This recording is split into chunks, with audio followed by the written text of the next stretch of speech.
Welcome back to the Business Leaders of America podcast, where business leaders come to share their advice and journeys to success with existing and emerging leaders of America. Join us as we delve into the minds of these accomplished individuals, uncovering the strategies and insights that have propelled them to the top. Whether you're an established leader or an emerging force in the business world, this podcast is your go-to source for the knowledge and inspiration needed to navigate the dynamic landscape of American business.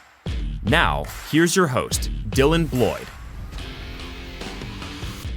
Hello, everyone, and welcome back to the Business Leaders of America podcast. I'm honored to sit down with NFL Hall of Famer and Heisman Trophy winner Tim Brown. With a remarkable 17-year career in the NFL, primarily with the Oakland Raiders, Tim is one of the most accomplished wide receivers and returners in football history. Beyond his legendary sports career, Tim has made significant strides as a business leader and philanthropist. As the founder of 81 Logistics Group, he's tackled some of the most complex challenges in logistics and supply chain management. Through Stars Helping Heroes, he's empowering everyday heroes from military families to educators with innovative tools and resources for financial independence. In this conversation, we'll discuss Tim's critical values that guided his long career and how those same principles influence his entrepreneurial journey today. He'll also share insights on navigating life's pivotal moments, from highs like making the Hall of Fame to the challenges of managing emotional highs and lows. You won't want to miss this incredible discussion on resilience, leadership, and the power of purpose in shaping both personal and professional success. Tim, welcome to the show. Hey, man, thank you. Appreciate that. That was a great intro right there, man. Oh, thank you. The older I get, the more I like them long intros, Right. Yeah, I think, with the amount of accomplishments and successes you've had throughout your career, we could have been here all day speaking about those. But, I'm sure this won't be the last time we talk, so we'll get those out on the next one. Absolutely. Yeah. So I did want to start with your amazing 17-year career in the NFL, 16 with the Raiders, one with the Buccaneers, unfortunately none with the 49ers, but that's okay.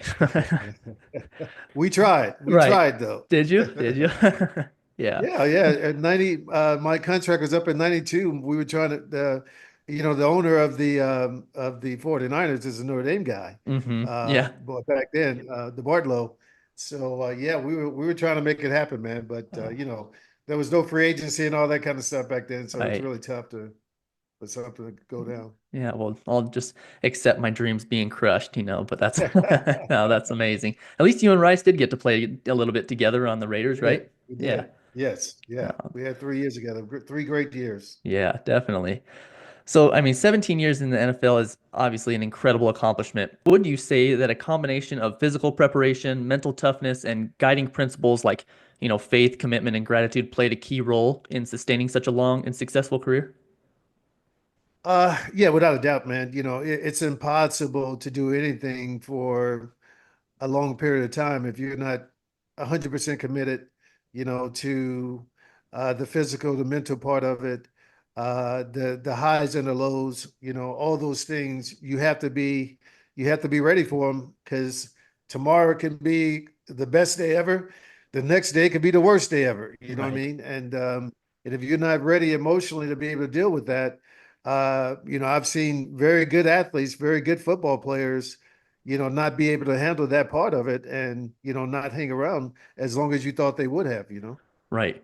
Definitely. You see people like LeBron James and players like Tom Brady who stuck it out for so long, and yourself, 17 years. How important is it to take care of your body? Not just your body physically, but also mentally. Yeah, look, I can honestly say that in my 17 years, there were probably 4 or 5, maybe 5 days I missed working out. Wow. And it wasn't, my job was to take care of my body and to make sure that I was ready for the season. So nothing else mattered. You know what I mean? Yes. Because I didn't have a job bigger than I may have been doing whatever, but it was not bigger than that. So if I couldn't work my workout around whatever I was doing, then I wasn't going to do it. Wow. And that's, I didn't make a lot of people happy by doing that, including sometimes even my own marketing people. But I knew what I needed for my mental stability. So when I went out to the field or went out to play, I knew that I had prepared myself as much as I possibly could to be ready for what I was going to have to undertake. So, but again, that's where a lot of people get off the bus, because Guys think off season is about off season, being Right. off, Yes, exactly. and right. It's really about preparation. Right. Just find those days where you can golf, but work it around your workouts, right? Yeah, look, get up. I was up at 8 o'clock. I dropped my kids off to school, and I would go right to the track. Right. Come home. I had a gym inside my house. I was done by 9:30 every morning. You know what I Mm, mean? So, it can be done. If you want to dedicate yourself to that. right. I think that's exactly a dedication to the sport and to your job is that I mean, you have how many people asking you to come out and, go out and party and do all those things, but people who are close to you that I've spoken with have said, that you were not a part of that. I mean, you were dedicated. You focused on sports, and you got it done. And obviously your career speaks for itself. But was it difficult having to navigate that? Um, you know, Before I was 25, maybe Okay. there were a couple times I was like, man, but I'm telling you, man, after I got 20, really after my knee surgery, was I was 23 when I had my knee surgery.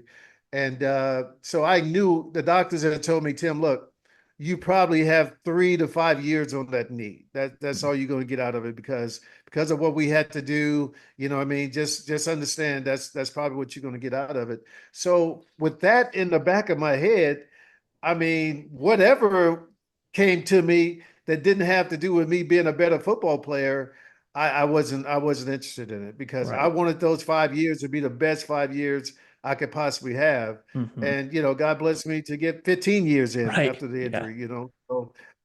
So I just think, man, you know,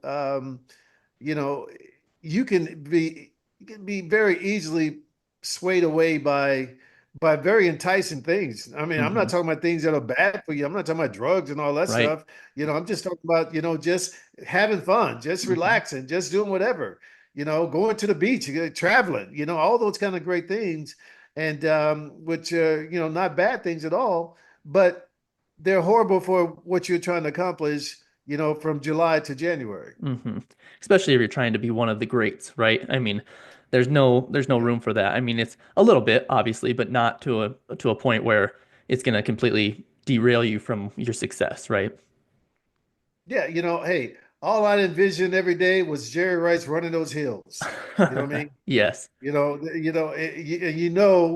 He was getting himself ready to have the best season ever. And if I wanted to be in that category, I knew what I wasn't running hills per se. Yeah. I did have a little hill on my back on my golf. We lived on a golf course at that time, Mhm. and on a par five, and that was it had a big hill that went down, and so I would run it back up after everybody was done playing on that hole. Thankfully, it was like hole 2 or 3, so it was done pretty early in the day. But those hills, man, I knew Jerry was doing that, so I had to do what I had to do to make sure if I wanted to be in the category with Jerry Rice and others, then Hmm. I had to make sure that I was getting my body right. Right, right. No, that's incredible.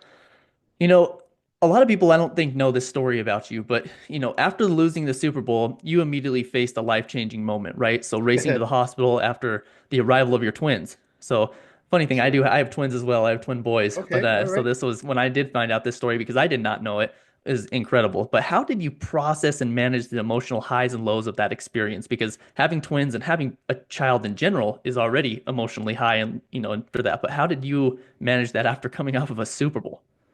Yeah, I tell you, man. When I say I needed that, Dylan, I needed that, man, Hmm. because I was 35 years old, 35, 36, whatever, 36 years old at the time. And it was my first opportunity since I've been playing sports, Yeah. football, whatever, to play for a championship. Right. And for it to go that way was about as disappointing as you can, possibly, imagine. Hmm. And of course, I have to do the little interviews afterwards. The Raiders telling me what's happening with my wife, and they got a jet for me. They're gonna get me up there, and I'm thankful and happy for all that. But I was on the way up there. All I could do was think about what had just happened. Yes. And until I got to that hospital, man, and saw my wife, on the table already, literally. Right. And the kids come out, man, and it changes your whole perspective on life, at that Right. particular point. And I can remember uh, one of the nurses, I'm carrying the twins to the room, and because I'm looking down, whatever. And one of the nurses came up to me and said, "Hey, I'm really, really sorry about what happened tonight." And I looked at her like, "What happened tonight? What are you talking about?"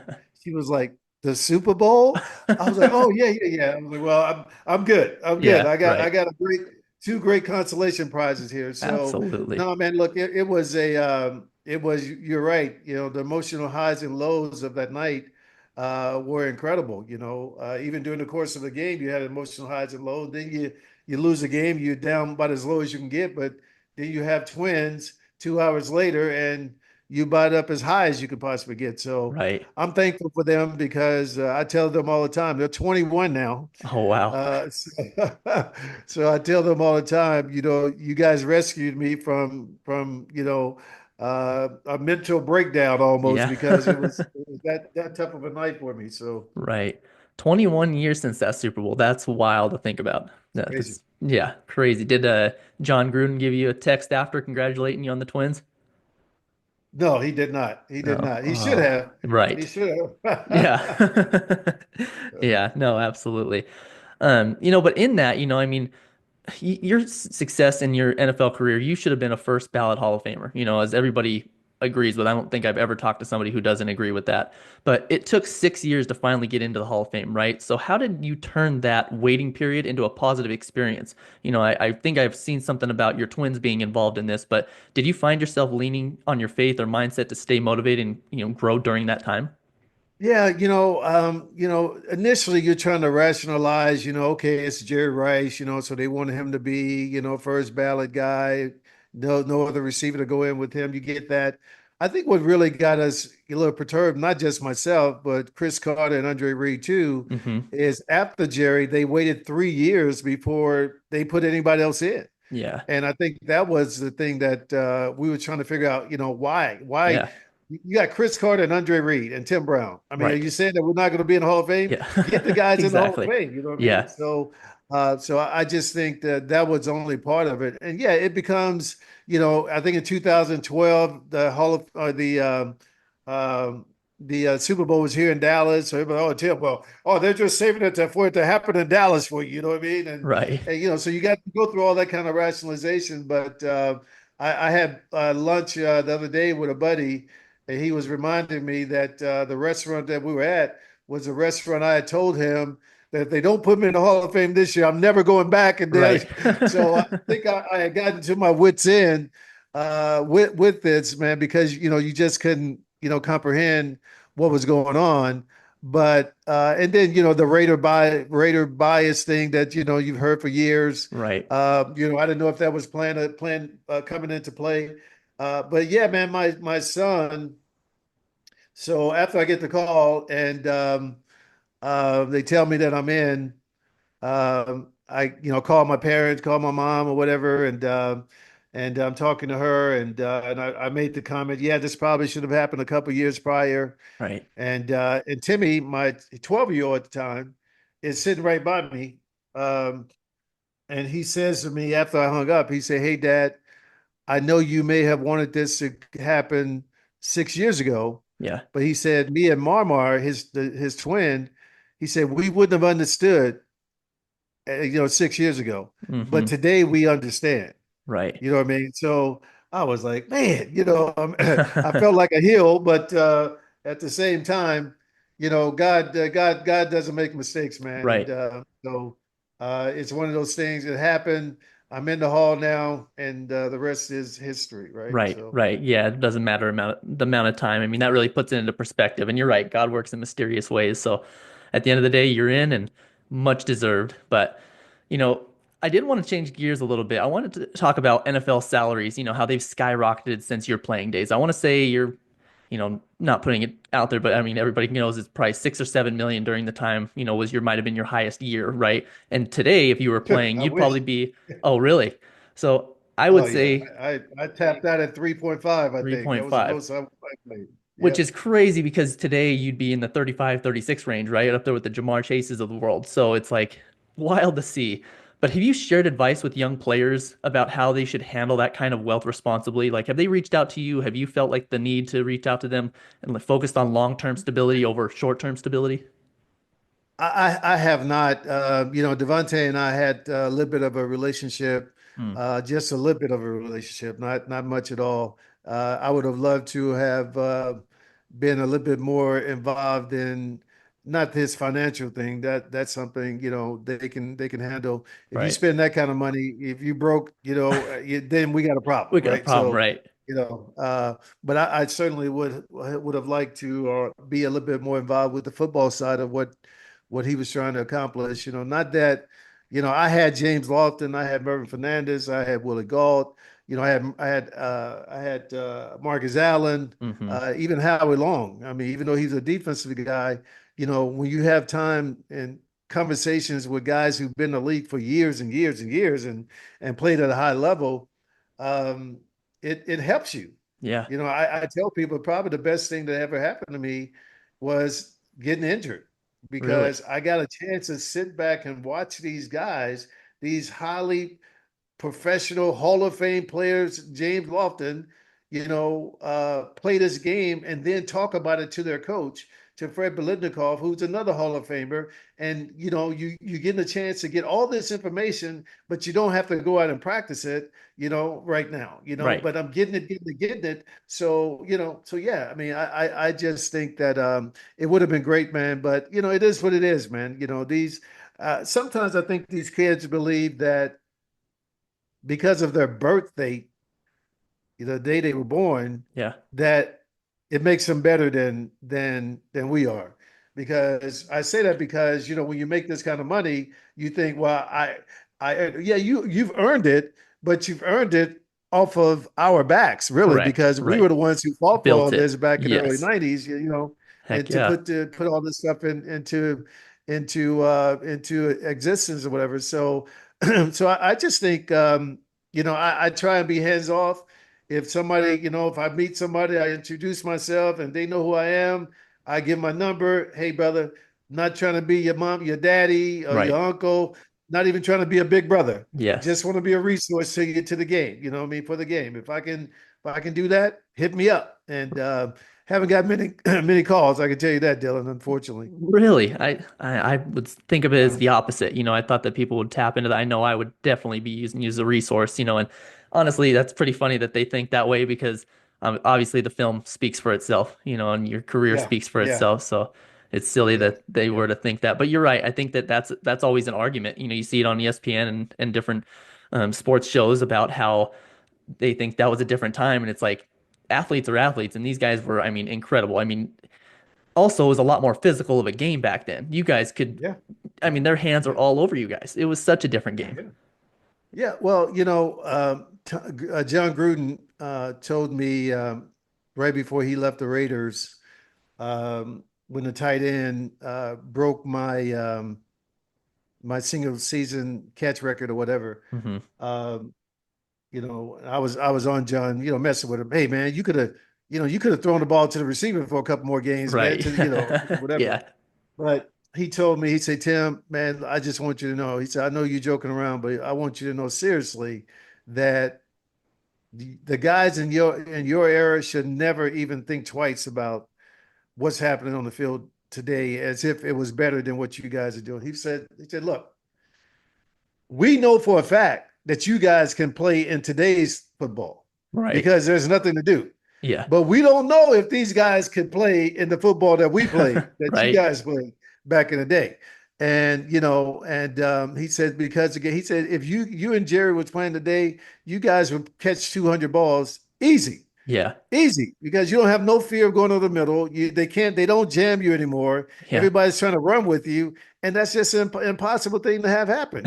So, so yeah, it's one of those things, man, that the game is different, is It very is. different, and so I try to equate it to when Fred Biletnikoff would show us some of his film from back in the day and and how they played. I mean, it was Yeah. really dangerous back in the day, you Hmm. know. So and that's why you'll never hear me say anything publicly really about about these young guys because I get it. I understand that we thought differently about the older guys too.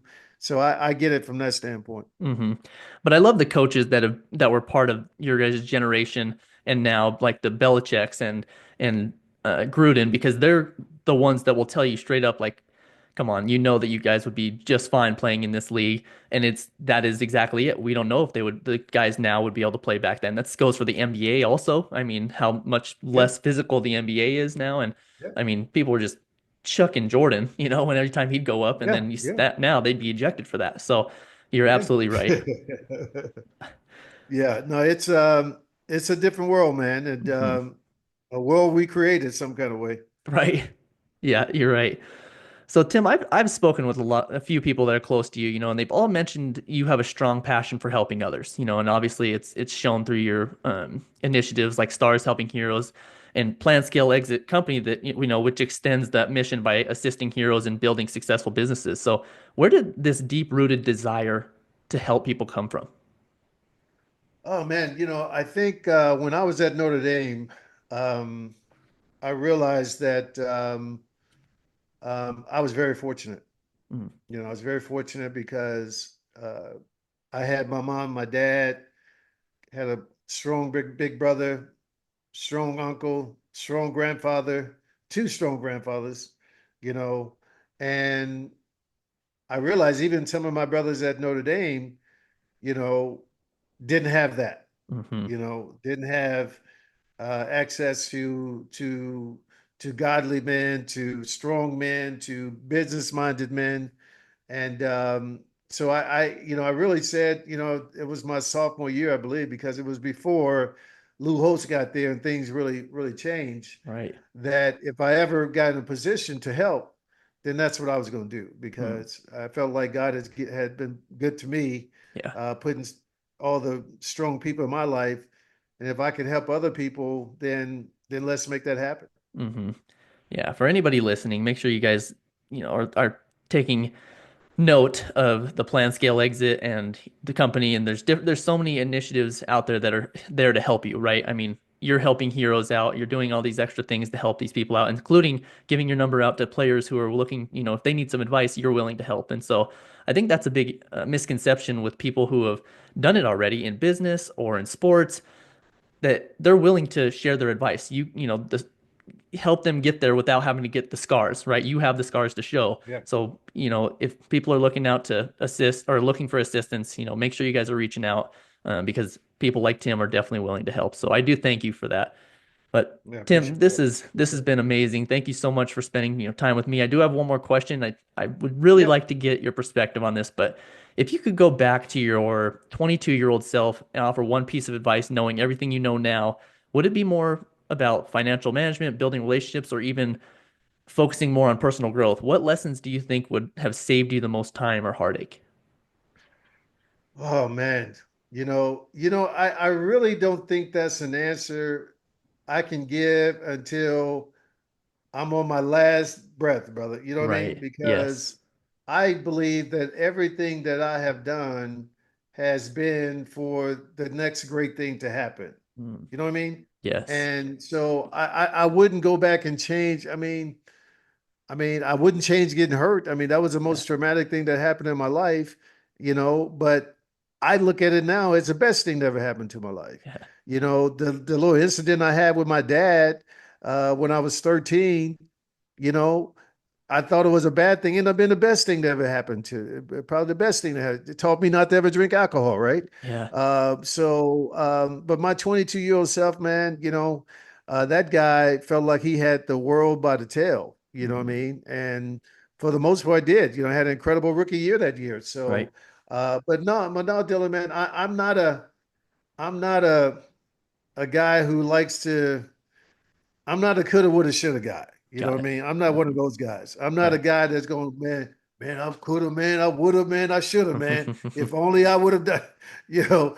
That's not who I am, brother. Whatever I do, whatever happens, I try and deal with it in a moment and try and turn that into something good, man. And because I could hit on $1 billion deal next week, Hmm. literally. So Why would I have changed? What have happened if Yeah. this $1 billion, so I hear your question. I feel your question, but I hope you don't think that I'm skating around the question. No. I'm really being, I really think that, everything I've done has been the building block. And now we're just trying to get to the top of that hill, brother. And we're Right. getting close. Yeah, no, I love that answer so much. You're not skating around it at all because you everything led you to this moment, right? So, Yes, no yeah, doubt. and as we said, God doesn't make mistakes. He No, works no, in no. mysterious ways and led you to this. So, that is Can't be amazing. changing what he did. Right. Yeah. Oh man. Well, thanks again, Tim. I really do appreciate this. Like I said, I'm sure this won't be the last time we talk on here. So I really just appreciate you spending time with me and the listeners today. I appreciate you, man. Anytime, let me know.